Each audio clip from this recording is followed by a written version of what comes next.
Lugar agora. E hoje eu quero trazer uma meditação e quero começar com essa figura de linguagem que Paulo nos traz. Louvor, muito obrigado. João, se puder ficar. E dentro desse contexto, quando ele vai falar acerca do amor de Deus, ele também nos traz uma atenção, uma exclamação acerca do fato de que nós conhecemos agora em parte e que há uma promessa e uma garantia da parte de Deus, onde tudo aquilo que é em parte vai ser também agora substituído por algo novo, pleno, completo. E que isso vai ser algo tão extraordinário que o que é em parte vai ser aniquilado. E eu não sei se você entende isso, mas existem coisas da nossa vida que, quando elas começam, elas realmente marcam um tempo novo, onde tudo aquilo que a gente viveu até então parece que não fez sentido. Ou não faz sentido para essa estação mais. Por isso que ele diz, quando eu era menino, eu sentia, vivia, andava como menino, mas agora eu sou homem, e essas coisas de menino já não fazem mais tanto sentido para mim. E sabe, existem momentos onde Deus nos traz algo novo, e esse novo faz com que a vida da gente entre para um novo patamar de existência, ao ponto de coisas da vida anterior precisarem ser aniquiladas. Elas ficam como uma referência de algo que foi passado, que está ultrapassado. E eu não sei você, mas se você ainda tem aquelas televisões de tubo com aquelas antenas, dificilmente vai ter até dificuldade de pegar sinal hoje. Porque o sinal hoje é digital, não é mais analógico, na maior parte dos lugares. Então você vai ter dificuldade até de jogar imagem. Provavelmente você vai ter dificuldade de pessoas que deem manutenção nisso. Por quê? Porque como ficou ultrapassado, como não diz mais respeito a esse tempo, as pessoas não estão mais preparando para dar manutenção nisso. Então você não vai achar mais técnicos que estão se habilitando para isso, ou sonhando trabalhar com isso. Quando a televisão chegou, as pessoas queriam sonhar entender daquele sistema, do funcionamento, e algumas delas chegaram a dar manutenção porque alimentaram um sonho de conhecer algo que estava mudando paradigmas e que estava mudando a forma das pessoas se relacionar, de se verem, de enxergar. Mas você entende que não faz mais o mínimo sentido você planejar a sua vida nesse momento para dar manutenção naquelas TV de tubo?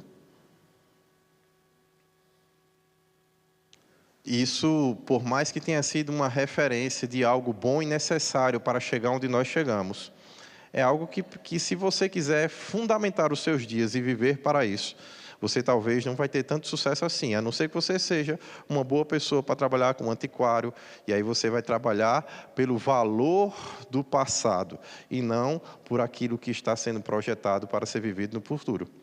Mas, tirando a exceção de um bom antiquário, onde você pode talvez fazer um bom dinheiro comprando e vendendo esse tipo de material, você não faz o mínimo sentido criar o seu filho dizendo: meu filho, você vai crescer. E quando você crescer, você vai entender de televisão de tubo como ninguém. E você vai conhecer os componentes, você vai entender a tecnologia, e você vai viver disso. Não faz o mínimo sentido você dizer isso para o seu filho mais. Por quê? Porque algo se desenvolveu e isso se colocou de uma forma tão mais eficiente ao ponto de ser aniquilado. Uma outra figura de linguagem que ele coloca nesse texto é a figura do espelho. Para mim, para você, parece não fazer sentido quando ele diz: a gente vê como obscuramento por um espelho. Mas como assim? Eu vou para o meu espelho e eu me vejo super bem. Porque hoje os nossos espelhos são polidos. Eles retratam a nossa imagem com muito mais clareza e com muito mais perfeição do que naquela época. Mas talvez os espelhos que ele esteja falando daquela época sejam um pouquinho melhor do que talvez o brilho do seu micro-ondas, ou de coisas que hoje não lhe dão uma imagem tão perfeita, mas com certeza já é melhor do que os espelhos que eles tinham disponíveis. Nessa época, as pessoas cresciam e se desenvolviam, e algumas não conheciam direito o seu rosto, a não ser por breves momentos de ter um espelho d'água, de alguma coisa que pudesse, através de uma luz, trazer algum senso de imagem um pouco melhor. Porque não havia espelhos com as definições que temos hoje. E aí, para nós que estamos hoje, parece não fazer tanto sentido quando nós olhamos lá o passado e vemos Paulo dizendo, nós não vemos a coisa ainda como perfeita, vemos como um espelho, porque hoje quando você olha no seu espelho, você se vê perfeitamente. Mas ele está falando isso dentro de um contexto, no século I, onde a obscuridade fazia parte do reflexo do espelho. Onde não havia certeza e definição. E aí naquele tempo, esse exemplo era maravilhoso. Até porque o espelho era algo cobiçado e desejado, quase ninguém tinha. E mesmo quem tinha, não tinha tão bom assim. E aí ele traz a imagem de algo desejado. Seria como dizer assim para você, você vai ver, se ver como quem estivesse vendo numa TV de 8K, com os pixels bem definidos, vai ser assim sua vida com Deus, ela vai ser cheia de definição. Porque você não vai ver mais as coisas de forma embaçada. Paulo estava trazendo uma tecnologia de ponta e dizendo, olha, essa melhor tecnologia que a gente tem hoje, não amarra nem a chuteira do que Deus vai fazer. E sabe, é como se você estivesse você está vendo essa TV de 8K que você olha de maravilhosa, 80 polegadas, e você diz, se eu tivesse uma dessa na minha casa, quando você estiver nos céus, quando você ver a Deus, quando você ver a glória de Deus, essas TVs vão virar fichinha para você. Porque, amado, vai haver um momento onde nós vamos ver o que é perfeito. E nós vamos ver de forma perfeita. Porque a Bíblia diz que hoje vivemos uma carne carnal, cheia de desejos e paixões carnais. Eu não sei a sua, a minha tem um monte. E de vez em quando eu tenho que me pegar, me freando. Porque senão a besteira é grande. E aí, meu amado, mas a Bíblia diz que vai mudar até a forma de enxergarmos, porque o nosso globo ocular, a Bíblia diz que não vai mais estar vivendo debaixo da luz da candeia, nem da luz dos astros, mas vai ser a própria glória de Deus que vai iluminar os nossos olhos. Isso quer dizer, a perspectiva de valor que nós damos hoje pelo reflexo de uma luz vai mudar para a perspectiva de valor pelo reflexo da glória de Deus. Porque é ela que vai iluminar os nossos olhos. E aí o prisma da glória de Deus vai ser o prisma da atribuição de valor, do desejo dos nossos olhos. Por isso que a Bíblia diz que vai ser um corpo glorificado. Por quê? Porque a própria glória que lhe sustenta vai ser também a que vai lhe guiar, que vai lhe iluminar, que vai ser o aio da sua vida. E sabe, amado, nós precisamos muito olhar para textos como esse, para fazer a reflexão do quanto estamos apegados com as coisas do tempo presente. Porque talvez você esteja lutando com tanta força, com tanto vigor, por algo que simplesmente vai ser aniquilado. Às vezes fazendo tanto esforço para comprar o celular da última geração, que daqui a 2 anos já não vai ser mais. E às vezes você nem usa metade dos recursos. Está pagando caríssimo por algo que ainda nem aprendeu a usar. E o mundo vai trazendo a gente e vai nos chamando para uma vida onde nós vamos sim querer desejar essas coisas e não tem nada errado com isso. A Bíblia diz, se você quiser e se você ouvir a Deus, você vai comer, vai desfrutar do melhor da terra. Deus quer que você seja próspero mesmo, que você desfrute do melhor. Mas uma coisa é você desfrutar do melhor e você ter e possuir o melhor. Outra coisa são as coisas lhe ter e você perder o melhor, que é o autor da vida, o Deus que está inspirando o homem e a humanidade a crescer, a evoluir e a cada vez alcançar resultados melhores. E sabe, esse processo ele ainda vai continuar. E o espelho naquela época era uma das tecnologias de ponta, mas deixa eu só te dizer, não tem nada que estejamos fazendo, nenhuma tecnologia de ponta, que há de se comparar com a vinda do meu e do seu Salvador. Meu amado, não tem nada que vai fazer a minha cabeça e a sua girar e pirar. Quando a gente tiver algumas experiências como os discípulos tiveram, de Jesus entrar dentro da sala sem ninguém abrir a porta, passa pela parede como se a parede fosse a mesma coisa e depois a parede deixa de ser a mesma coisa. A gente vê a matéria não tendo forma, mas não tendo mais os limites da forma. Uau! A Bíblia fala dele na terra, depois que foi ressuscitado, caminhando com os discípulos, sentando, comendo, se alimentando, mas também quebrando a lei da gravidade, simplesmente subindo e indo aos céus. A Bíblia vai falar daqueles que provaram os poderes do mundo vindouro, por exemplo. Vai dizer de Filipe, quando vê, estava em um lugar, quando se viu correndo do lado de uma carruagem. Transladado. Estou aqui, mas amanhã eu posso estar no Japão, sem precisar de um avião.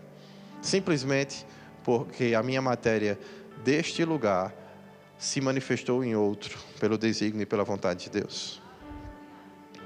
E nós estamos, amados, para entrar em Deus, em um novo patamar de vida e de existência. Mas precisamos honrar a Deus nesse tempo e nessa existência. Mas das coisas que estamos fazendo e vivendo, quais são as que têm peso de eternidade? Esse texto também responde. Esse texto diz que vai passar tudo.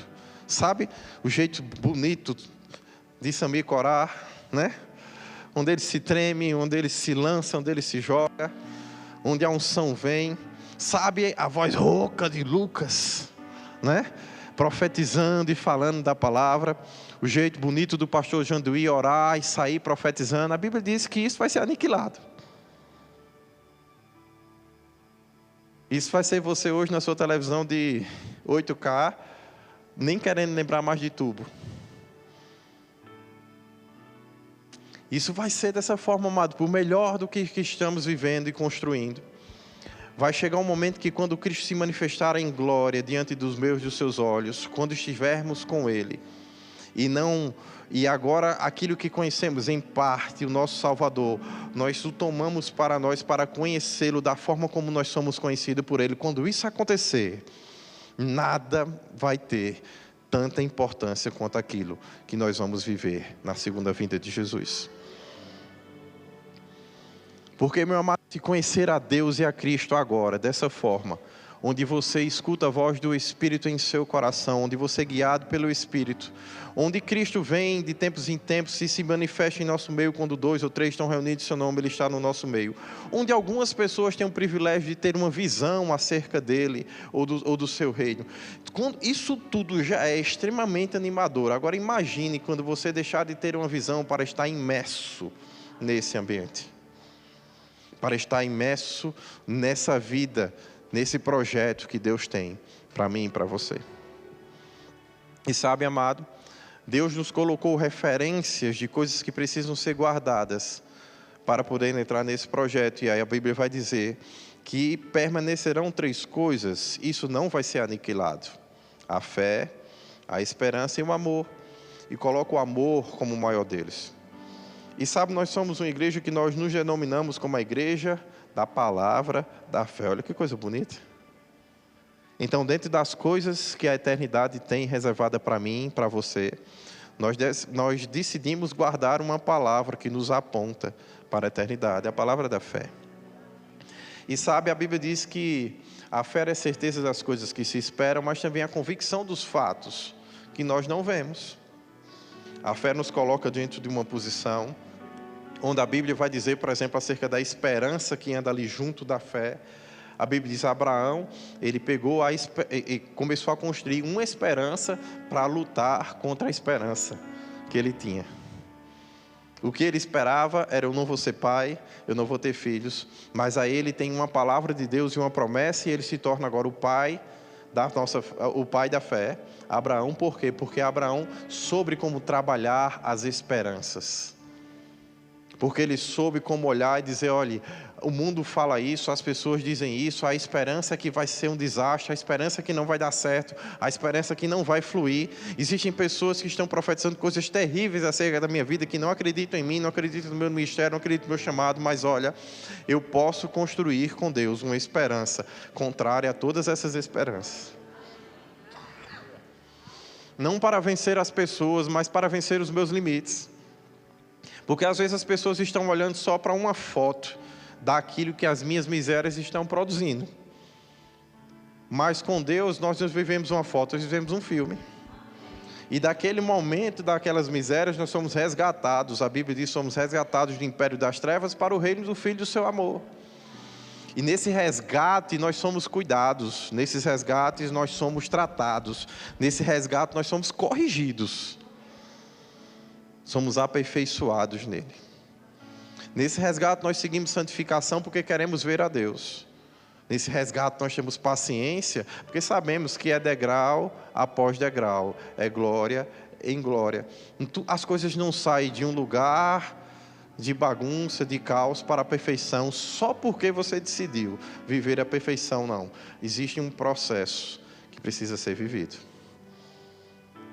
E esse processo nós estamos aqui para vivê-lo juntos.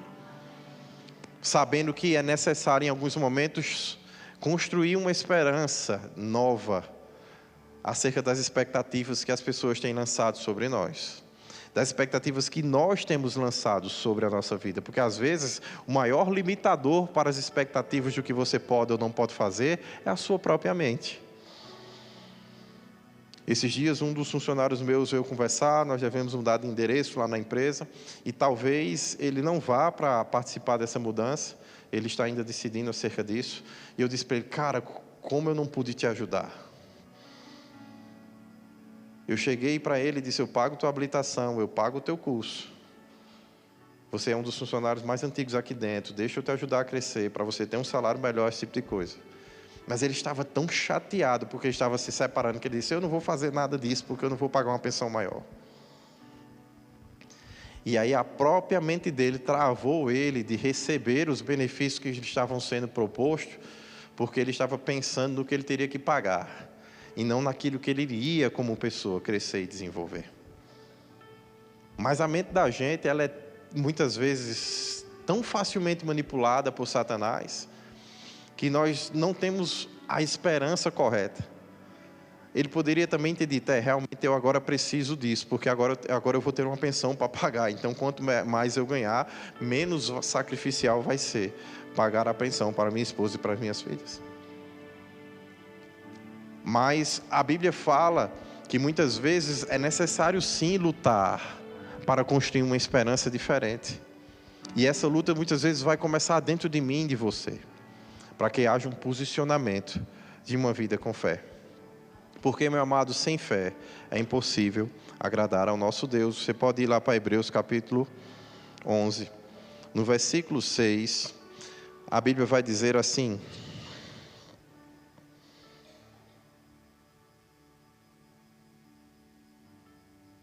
de fato, sem fé é impossível agradar a Deus, porque é necessário que aquele que se aproxima de Deus creia que Ele existe e que Ele se torna galardoador dos que o buscam. E sabe, nós precisamos sim renovar essa consciência de uma fé que é necessária. A fé não é algo que a gente vive se quiser, a fé é algo necessário. A fé é algo tão importante que quando você vai ver lá em Romanos, no capítulo 12, eu vou ler esse texto aqui para você, você não precisa abrir. Romanos 12 vai dizer, rogo-vos, pois, irmãos, pelas misericórdias de Deus, que vocês apresentem o vosso corpo por sacrifício vivo, santo e agradável a Deus. Isso é o vosso culto racional. Diga assim, isso é o seu culto, de uma forma inteligente. Você sabia que você não só faz cultos espirituais a Deus? Existem expressões de adorações espirituais, mas a Bíblia diz que nós devemos apresentar o nosso corpo íntegro para a vinda de Jesus. Nós devemos conservar a nossa alma íntegra, também como o nosso espírito. Então, existem atitudes que são espirituais, mas às vezes não, às vezes é a sua alma, renovada pela palavra, tomando decisões inteligentes, porque agora ela conhece a palavra, antes ela não conhecia. Então, antes você não conhecia a palavra, você tomava decisões ruins e difíceis para a sua vida, mas agora não, agora você conhece a palavra. E porque você conhece a palavra, você começa a tomar decisões melhores por causa da palavra. Aí a Bíblia vai dizer para mim e para você, Paulo vai dizer, pelas misericórdias de Deus, preste atenção, ele está apelando. Imagina agora eu ou o pastor Jandir chegando para você, em algum momento da sua vida, dizendo, meu amigo, eu lhe rogo, pelas misericórdias de Deus, apresente esse corpinho aí, em nome de Jesus. Sacrifica o trem. Faça uma oferta com ele. Mas de se adorar a Deus, prestar culto a Deus, de uma forma inteligente também, usando essa cabeça. Sabe o que isso quer dizer, amado? Muitas vezes a palavra de Deus nos chama apelando mesmo. Lá no Nordeste a gente tem esse jeito de dizer, agora fulano apelou, quando ele pegou pesado. Eita, agora pegou pesado, agora ele apelou. Sabe quando a mãe faz aquela chantagem bem, né? É porque ninguém me ama nessa casa, pronto, começou a apelar. Ela está tão desesperada que ela agora vai começar a botar em xeque se ela é amada ou se ela não é amada.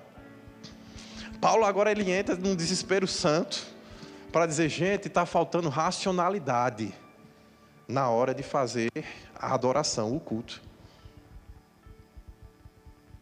E ele não estava falando do culto da igreja. Ele estava falando da sua vida como oferta. Ele estava dizendo, para fazer isso tem que fazer de forma intencional, racional. Você precisa decidir em sua mente e em seu coração a se lançar nisso. E aí ele vai dizer assim, então não se conformem com o século, transformáveis pela renovação da vossa mente, para que você experimente qual seja a boa, agradável e perfeita vontade de Deus. Porque, pela graça que me foi dada, diga a cada um de vós, não pense a si mesmo além do que convém. Então ele está tratando as coisas da mente. Quando ele vai tratar as coisas da mente, ele vai dizer assim, cuidado com o que você pensa. Cuidado com o que você se apega. Não também, cuidado, porque agora em nome de Jesus, por causa da fé que eu sou um homem de Deus, eu sou poderoso na palavra, eu sou poderoso no Espírito, cuidado, para também não pensar além do que é conveniente. E aí ele vai trazer o parâmetro da conveniência. Eu estou dando um trabalho danado para a mídia, né? Correndo para um lado para o outro. Obrigado, viu, querida? Né? E aí ele vai trazer o parâmetro da conveniência. Ele vai dizer, antes pense com moderação segundo a medida da fé que Deus repartiu com cada um. Olha que coisa linda. Ele está dizendo, existe uma forma conveniente de trabalhar pensamentos. E a forma conveniente de trabalhar pensamentos é considerar a medida da fé que Deus lhe deu.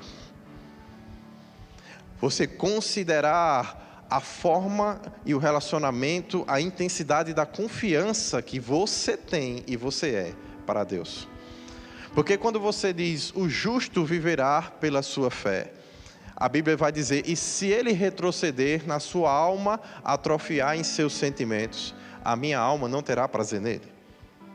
Então, quando a Bíblia está dizendo para mim e para você que fé é uma forma, é um estilo de vida, e Paulo está explicando aqui, né, que a nossa mente precisa estar alinhada com a medida da fé que recebemos em Deus. Porque não é conveniente quando nós pensamos contrário à fé. E aí nós que tivemos o privilégio de ter alguns momentos com o pastor Bud, nós tínhamos às vezes a oportunidade de estar perto dele e dizer, irmão, não fale negativo, irmão, isso não é fé. Por quê? Porque ele estava o tempo inteiro corrigindo a nossa forma de falar, porque a boca fala do que está cheio o coração. Quando ele percebia que a gente falava algo e aquilo não tinha fé envolvida, ele percebia que em nosso coração algo precisava ser tratado. E ele dizia, não fale, irmão. Ele um dia confessando suas limitações na sua vida, no seu relacionamento com Deus, porque lembra que ele diz, você pensar conforme a medida da fé que Deus te deu. Pastor Bud um dia com Deus disse, Deus, eu estou olhando esse negócio aqui que Kenny Ferreira diz, que é para ficar falando com um monte, para um canto e para o outro, eu não acredito nisso. Mas a sua palavra é mais importante do que o que eu acredito. E sou eu que tenho que alinhar o meu pensamento e para acreditar na sua palavra. Não é a sua palavra que vai mudar por causa do meu pensamento. Ele diz, então agora eu vou pegar esse texto todos os dias. Eu vou pegar esse texto, eu vou ler esse texto e eu vou confessar esse texto até que eu acredite nele. E nós vimos um grande homem de fé andando e falando com as coisas cujo espírito da fé se moveu. Dizendo para carro quebrado, liga e liga. Dizendo para a enchente em São Paulo, que estava subindo onde ele estava, para, e ela parando. Esse homem se moveu em fé em vários contextos, momentos e em sinais durante sua existência. Trabalhando contra a enfermidade, trabalhando com várias questões. mandando o Guto igual um doido e fazer uma proposta bem abaixo do valor venal de um terreno, dizendo, vai lá e diga para ele que eu posso pagar, que eu vou pagar 120 mil. Aí o Guto dizia, eu já fui lá, o homem disse que não vende por esse valor. Disse, mas vai lá dizer que eu vou pagar 120. Aí lá ia Guto de novo dizer, eu vim aqui, como é que o senhor está? Eu vim aqui para voltar, dizer novamente para você que a gente vai pagar. Mas o terreno nem a venda não está, rapaz. O terreno nem a venda não está, pastor Bud já estava dando valor no terreno. Mas Guto foi, até o momento que o homem entendeu que aquilo realmente deveria acontecer. E fez um valor que o pastor vinha confessando. Sabe, amado, a fé muitas vezes vai construir coisas que não fazem muito sentido. Mas você não inventa isso. Se o pastor tivesse inventado um número e não tivesse buscado diante de Deus, ele ia passar o resto da vida, e até hoje, não teria sede em Campina Grande. Porque ele ia ficar fixado no número do orgulho do coração, e não naquilo que Deus tinha dado. Mas como ele tinha um número dado por Deus, ele pôde vivenciar isso. Eu sei o que é isso porque eu já entrei em mesas de negociação ouvindo de Deus o número antes. E você senta e espera, e o número chega. Quando o número chega, você faz, tá bom, eu aceito. Você não faz força. Mas se você não tem a direção do número, você não sabe em nenhum momento de aceitar. Porque você não buscou de Deus essa convicção antes. E sabe, amado, o justo vive sim da sua fé. E a Bíblia diz que nós não devemos retroceder em nossos sentimentos. Há de haver um alinhamento em nossa mente, para que a gente pense conforme a medida da fé que Deus nos deu. Isso é uma forma de adoração a Deus, quando a nossa racionalidade está se submetendo ao Espírito da Palavra. E quando nós estamos alinhados em nossa mente com aquilo que Deus quer. Você entende isso? E aí a Bíblia diz que é impossível se aproximar de Deus. De fato, é impossível agradar a Deus. Porquanto é necessário que aquele que se aproxima creia que Ele existe e que Ele se torna galardoador daqueles que o buscam. Então, a fé, ela tem a força de promover agrado. De fazer com que o ambiente seja um ambiente de confiança. Sabe quando você chega dentro de um quarto de hotel, ou quando você entra dentro da casa de alguém, e você sente um cheiro bom? A Bíblia fala do bom perfume de Cristo, porque coisa boa cheira bem. Aí sabe quando você entra dentro daquela casa e você, rapaz, que coisa gostosa. Mas ao mesmo tempo, quando você entra num lugar que tem algum cheiro de alguma coisa podre, aquele faz, rapaz, tem alguma coisa estragada aqui, tem alguma coisa que não está dando certo, tem alguma coisa queimando. Quando tem algum cheiro, você não está enxergando, você não está vendo, muitas vezes você não sabe o que é, mas o ambiente não lhe passa confiança, não lhe agrada, porque tem algo que não está lhe inspirando para o bem, está lhe inspirando de uma forma negativa. A fé é esse ambiente de inspiração. Quando você estuda a palavra pistes, além dela falar de uma confiança indeterminada, de uma fé que vem de um relacionamento de algo que Deus deu, a Bíblia também diz que é a forma como Deus pode confiar no nosso procedimento. Diga assim comigo, pistes. A forma como Deus pode ter firmeza no meu procedimento. Bora, não tenha medo de dizer não, diga assim comigo, fé. A forma como Deus tem firmeza acerca do meu procedimento. Sabe quando você tem uma pessoa que você sabe que ela é confiável? Que você sabe que ela tem firmeza, aí você diz, eu confio. Por quê? Porque o relacionamento, a vida, as atitudes, as ações, já trouxe para você esse desígnio de firmeza, de atitude, de que faz o que diz, que faz o que fala. A Bíblia diz que a fé, ela tem essa característica. Sem fé é impossível agradar a Deus. Por quê? Porque Deus gosta de firmeza. Deus é firme e também gosta de firmeza. A Bíblia diz que Ele vela pela sua palavra para cumprir, que nele não há nem sombra de variação, e Ele gosta de ver gente assim. Gente firme em propósitos, em ações e em palavras. E sabe, esse ambiente de firmeza é um ambiente que traz algo agradável para o corpo e para Deus. Então a fé, ela tem essa força de trazer um ambiente agradável. A fé traz os melhores perfumes espirituais que a vida pode nos trazer. A Bíblia diz, por exemplo, eu gosto desse, 2 Coríntios, capítulo 4, eu gosto dos perfumes desafiadores. Versículo 11, vai dizer assim: entende, porém, o mesmo espírito da fé, como está escrito, dizendo, eu criei, por isso falei. Diga assim comigo, a fé fala. Aí ele diz, então nós também vamos crer, e também nós também vamos falar. Uau, agora o que é que ele vai falar? Sabendo que aquele ressuscitou Jesus dentre os mortos, também nos apresentará convosco. Porque todas as coisas existem por amor a Deus, para que a graça, multiplicando-se, torne-se abundantes as ações de graça por meio de muitos. Mas olha o que está escrito no versículo 11, ele vai dizer, porque nós que vivemos somos sempre entregues à morte por causa de Jesus, para que também a vida de Jesus se manifeste em nossa carne mortal. Então o texto bíblico está dizendo assim para mim, você está vivo? Que coisa boa, Bruna. Coisa boa. Está vendo coisa boa? Ainda está viva, com privilégio, está entendendo? Da pele branca, dos olhos azuis, do cabelo curto e o marido apaixonado. Quer coisa melhor? Está entendendo? Aí está aqui, vivinha. Aí Jesus diz, eita, pronto, se você está viva, prato cheio. É só o que eu preciso. Se você está viva, você também pode ser entregue à morte. E sabe, Bruna, a melhor coisa que você pode fazer com a sua vida nesse momento é também estar entregue à morte por causa de Jesus, para que também a vida de Jesus se manifeste em seu corpo mortal. Porque enquanto você tiver a sua vida por preciosa, a Bíblia diz que você vai perdê-la, mas quando ela deixar de ser preciosa para você, para que a vida de Deus se torne a mais preciosa, aí a Bíblia diz, aí você vai achar a verdadeira vida. Parece que essas coisas elas são antagônicas, mas não, é Jesus já ensinando para a gente, tem coisa que vai ser aniquilada, não se apega.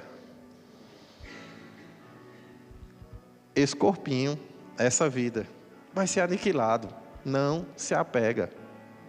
Como também não fica preocupado demais. Pastor, já estou com uns negocinhos aqui na coluna. Fique em paz, irmão. A Bíblia diz que o Espírito vivificará o teu corpo mortal. Então se coloca numa posição e numa vida do Espírito. E se permita que Deus trate também e que glorifique, que troque com sua glória o seu corpo. Mas deixa eu só te dizer uma coisa, está tudo bem. Porque a Bíblia diz que não haverá mais morte, não haverá enfermidade, não haverá doença.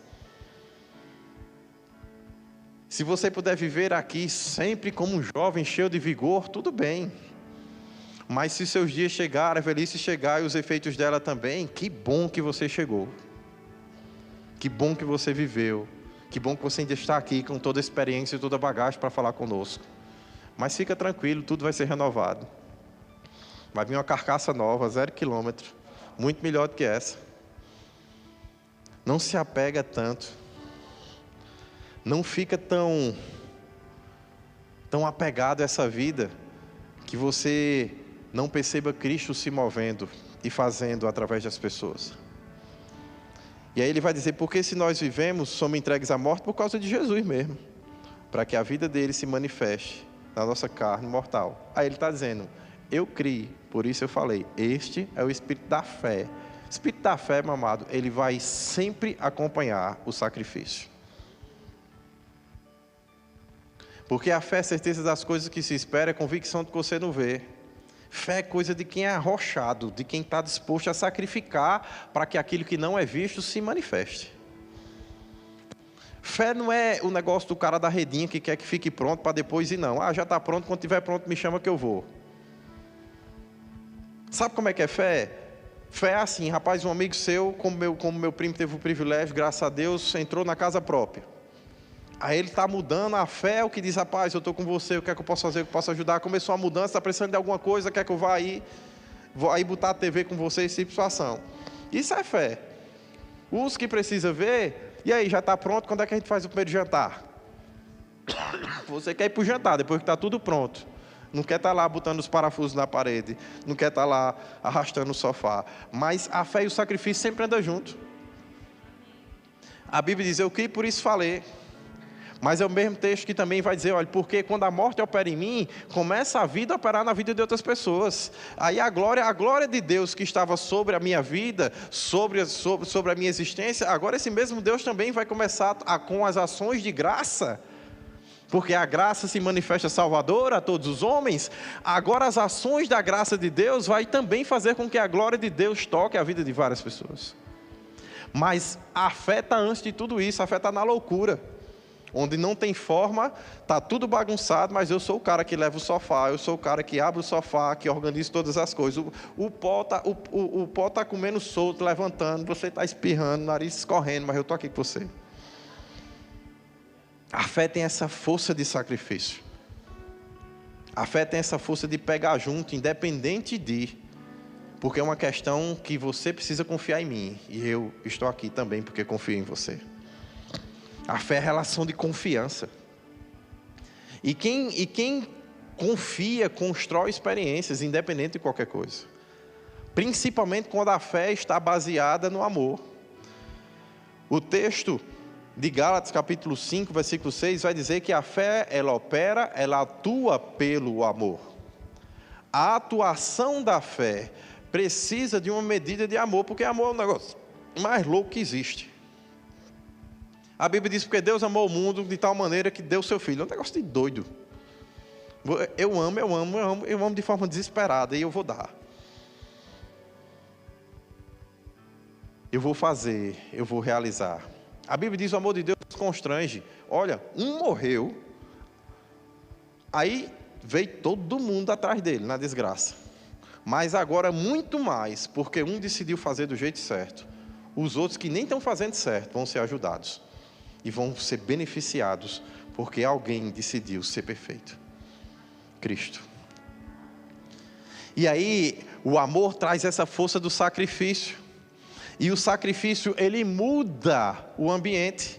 Ele nos deu vida quando nós estávamos mortos, nos nossos delitos e nossas transgressões. Por quê? Por causa do grande amor que nos amou. Ele nos deu vida quando estávamos mortos, nos nossos delitos e transgressões. É o que está lá escrito em Efésios capítulo 2. Olha lá comigo para Efésios capítulo 2. Vamos entender esse contexto do amor de Deus.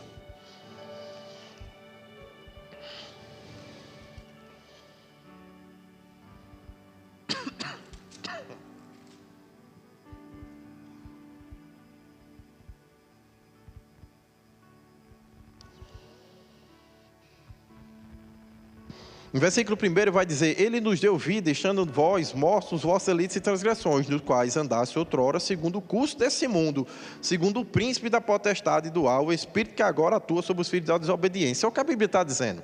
A Bíblia está dizendo que você andava seguindo um tal de um príncipe da desobediência mesmo. E esse cabinho que está aí, nessas potestades do ar, trazendo informação e manipulando a forma de viver e de existir das pessoas, desde que o mundo é mundo, era o mesmo que estava atuando sobre a minha vida e sobre a sua. Mas a Bíblia diz assim, não, Deus olhou e Deus nos amou. Aí Deus nos amou porque a gente fazia tudo direito. E porque a gente tinha a influência correta, a gente falava do jeito correto, a gente vivia da forma correta. Não, a Bíblia diz disso que nós estávamos, inclusive, seguindo o príncipe da potestade do ar.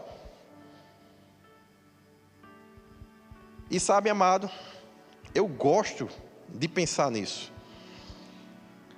E ele diz, entre os quais também todos nós andamos outrora, segundo as inclinações da nossa carne. Olha como você era gente boa, amigo. Coisa linda, né?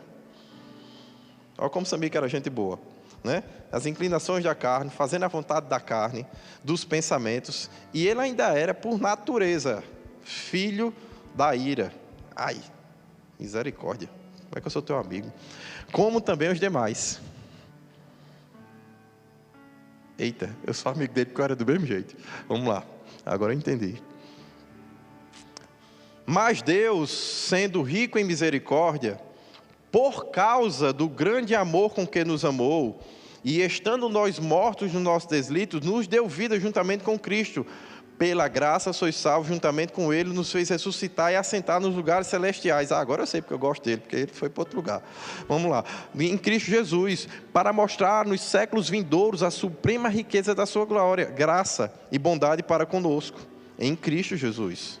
Porque pela graça sois salvos, mediante a fé, isso não vem de vós, é dom de Deus, não pelas obras, para que ninguém se glorie, pois somos feituras dele, criados em Cristo Jesus para boas obras, das quais de antemão Ele preparou para que andássemos nela. Mas nós precisamos atentar nesse contexto. Estávamos mortos dos nossos delitos e transgressões, quando Ele nos deu vida. E Ele vai dizer também, Ele nos deu vida juntamente com Cristo, quando estávamos mortos nos delitos e transgressões, versículo 5. Por causa do grande amor que nos amou, e estando nós mortos. Olha a diferença da fé para o amor. A fé, ela atua pelo amor, porque só o amor é capaz de transformar a natureza humana e das coisas. O amor é a força de Deus para transformar a natureza das coisas. A Bíblia diz, porque nós estávamos, porque nós éramos, mas agora nós somos transportados, agora nós estamos à destra de Deus, reinando em glória com Ele, mas porque nós estávamos de uma forma tão ruim e fomos para essa outra posição? Porque Deus decidiu nos amar. Então nós temos que entender que a Bíblia diz a esperança, a fé e o amor, e você precisa entender onde aplicar cada coisa dos seus relacionamentos e na vida para não se frustrar. Não adianta querer confiar em alguém antes de amar, porque ela não vai ter sido tratada na sua natureza para receber a sua confiança, você vai se machucar. E aí muitas vezes como cristãos nós abrimos a porta da nossa casa, muitas vezes como cristãos nós abrimos áreas da nossa vida para pessoas que ainda não foram tratadas pelo nosso amor. E pelo amor de Deus através da nossa vida. Não conhece a nossa natureza, não conhece os nossos valores, os nossos princípios, e já vieram para perto demais. Eu não estou dizendo que você tem que se afastar das pessoas. Mas o que eu estou dizendo para você é que o amor muda e transforma a natureza. E fé, para que seja agradável, precisa ter confiança. Sem fé, é impossível agradar a Deus. Para ficar gostoso, precisa ter confiança. E a confiança é decorrente de amor, porque amor é quem transforma a natureza, e uma natureza divina, ela se inspira confiança. Então você precisa primeiro amar as pessoas do jeito que elas são, mortas nos seus delitos, nas suas transgressões. Mas poder vê-las com os olhos do Pai. Ela é assim, faz desse jeito, porque ela não conhece o que eu conheço. Quando ela conheceu o que eu conheço, agora vai ser diferente.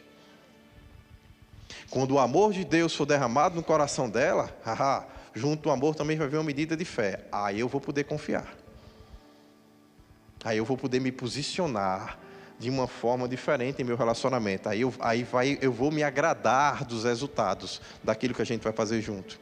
Enquanto isso, eu preciso pagar o preço do sacrifício do amor.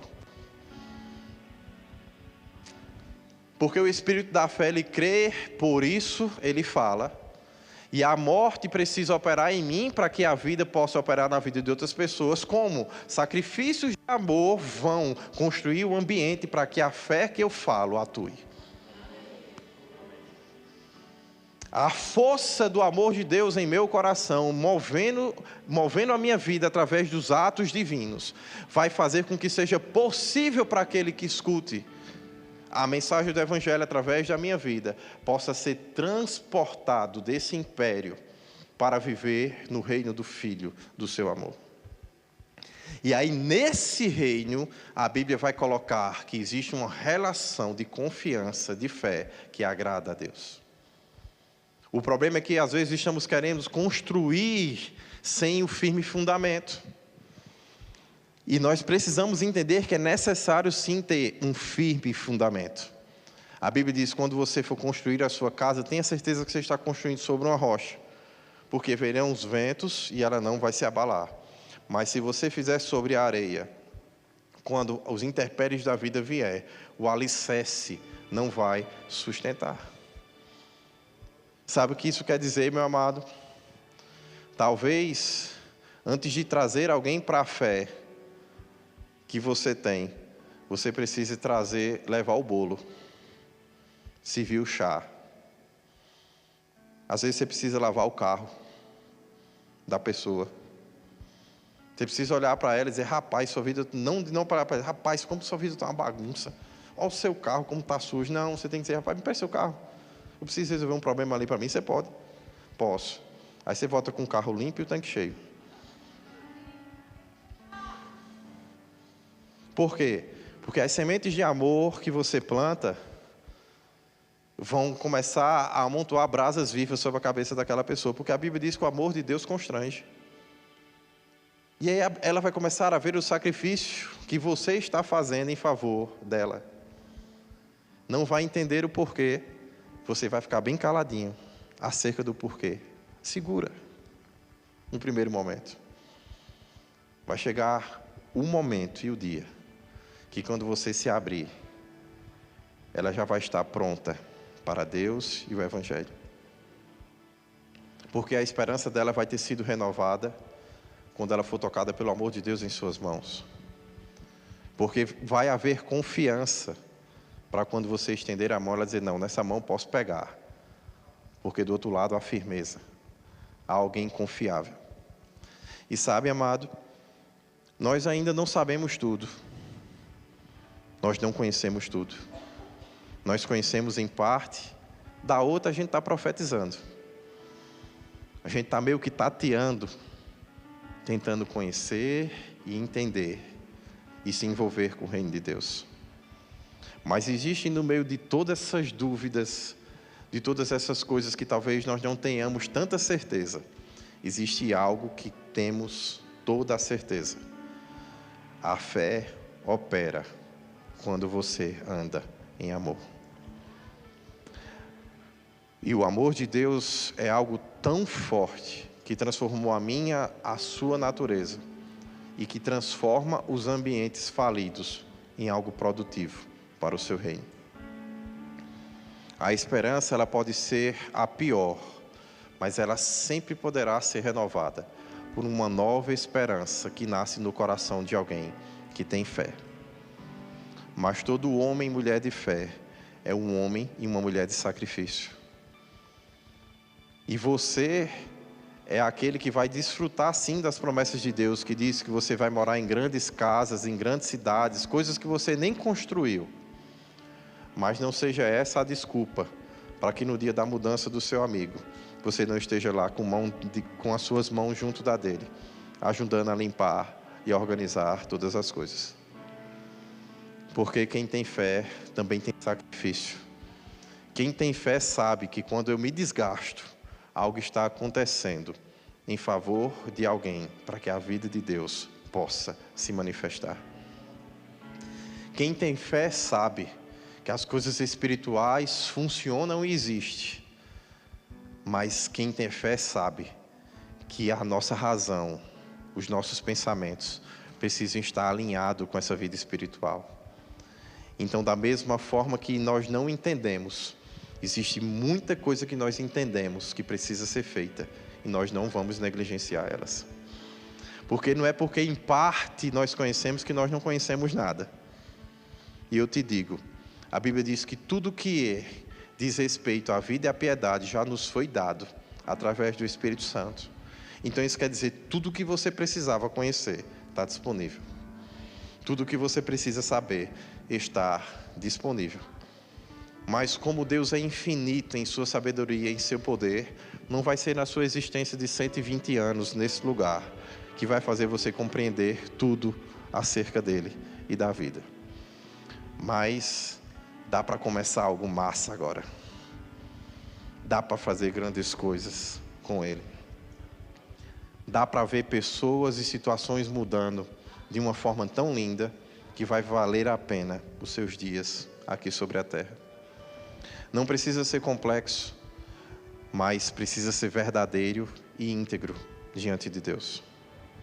Não precisa ser difícil, mas pode sim ser feito pelo trabalho de suas mãos. Acredite no simples, Ore no Espírito Santo e edifique a sua santíssima fé. Dê forma à sua fé. Mas pastor, como assim? E a minha fé está sendo construída? A Bíblia diz que está sendo. Acredite. Seja simples. Acredite no que é simples. Exerça e viva o que é simples. Mas você vai ver isso sendo poderoso. Mas pastor, eu queria que você estivesse aqui me inspirando a ir para os hospitais e orar pelos mortos para que eles fossem ressuscitados. Amado, não pense além do que é conveniente. Se você ainda não pode orar pela dor de cabeça do seu vizinho, talvez não seja bom você entrar naquela pedra fria para falar com os mortos. Você pode sair de lá frustrado. Comece com o seu vizinho. Comece com uma dor de cabeça. Vá para o câncer. Vá enfrentando a morte passo a passo. E quem sabe um dia os mortos não vão ressuscitar pelo poder de Cristo, operando através da sua fé. Mas a Bíblia diz que são principados e potestades, que a nossa luta não é contra carne nem contra sangue, mas existe sim poderes dominadores nesse mundo. E você precisa ir ganhando espaço e conquistando também poder e autoridade no mundo espiritual. E isso não acontece de forma complexa. Acontece no dia a dia da sua casa. Quando a potestade do ar e os poderes dominadores querem lhe trazer de volta para aquela natureza de pecado, e você resiste para viver uma vida de santidade diante de Deus. Quando as coisas querem lhe trazer para uma consciência de que você não pode, e você diz, não, eu tenho uma esperança renovada nele.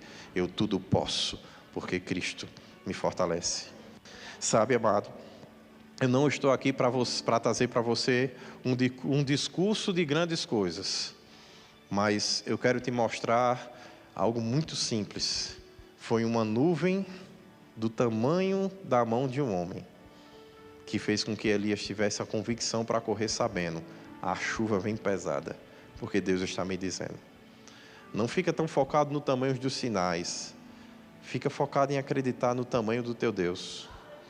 Porque mesmo que o sinal seja pequeno, o movimento e a carreira vai ser grande. E os resultados também vão ser grandes. Porque não é você, mas é Cristo em você. A esperança da glória. Então, não pense coisas grandes demais para exercitar a tua fé. Mas não perca a oportunidade de agarrar aquilo que, na medida que Deus te confiou, está disponível. Porque sendo fiel nesse pouco, a Bíblia diz que existe um grande da parte de Deus também para ser vivido. E isso está disponível para cada um de nós. Sabe, amado, se você está aqui e você quer entrar nesse nível de relacionamento com Deus, você conhece a Cristo e a palavra, já tem ouvido, mas nunca se posicionou publicamente dizendo, eu quero receber Jesus como Senhor e meu Salvador, e quero viver essa vida de fé. Você pode levantar as suas mãos aí no seu lugar, porque eu quero orar por você. E dizer sim, eu quero Cristo te receber. Então, se você quer receber Jesus como teu Senhor e teu Salvador, você nunca fez isso, levante suas mãos, porque eu vou orar por você. Temos alguém aqui no nosso meio? Se você também, já nascido de Deus, deseja o batismo com o Espírito Santo, você também pode levantar as suas mãos, porque nós vamos orar por você. O batismo do Espírito Santo é oração em línguas mesmo, que vem para edificar o seu espírito. É uma experiência que é posterior ao novo nascimento. Você começa a sua vida com Cristo e você também, como Cristo foi batizado, é batizado pelo Espírito Santo de Deus. E se você também deseja, nós estamos aqui para orar e interagir com você. Alguém aqui no nosso meio, só acho que são todos de casa, já são todos nascidos de Deus e batizados no Espírito Santo. Você precisa trazer visitante, viu? Para a gente poder ver esse momento aqui cheio de gente aqui na frente, amém? Mas eu também quero falar ao seu corpo. Pai, em nome de Jesus, eu declaro que todo espírito de enfermidade fora do arraial do povo de Deus, então que agora nenhum de nós estejamos presos por enfermidade ou limitação alguma no corpo, mas que o mesmo Espírito que vivificou Jesus dentre os mortos traga a operação, ó Pai, sobre os corpos dos meus irmãos. E aquilo, ó Pai, que está fora de lugar, possa, ó Pai, entrar em conformidade com o Teu reino. Eu te agradeço, ó Pai, pela sabedoria e o entendimento também chegando, para que haja o cuidado necessário com esse instrumento que você nos deu, o nosso corpo, para que possamos honrá-lo com a nossa existência. E que em nome de Jesus, joelhos sejam refeitos, cartilagem possa voltar a se desenvolver sem nenhuma dor, em nome de Jesus. Em nome de Jesus, Pai, eu te agradeço, ó Pai, porque alinhamento de hormônios chegando. Eu te agradeço, ó Pai, por mudanças na mente, conexões neurais, ó Pai, que não funcionavam corretamente, chegando e acontecendo, em nome de Jesus. E eu te agradeço pela liberdade que há no Teu Espírito, sendo vivida pelo Teu povo. No nome de Jesus Cristo, amém?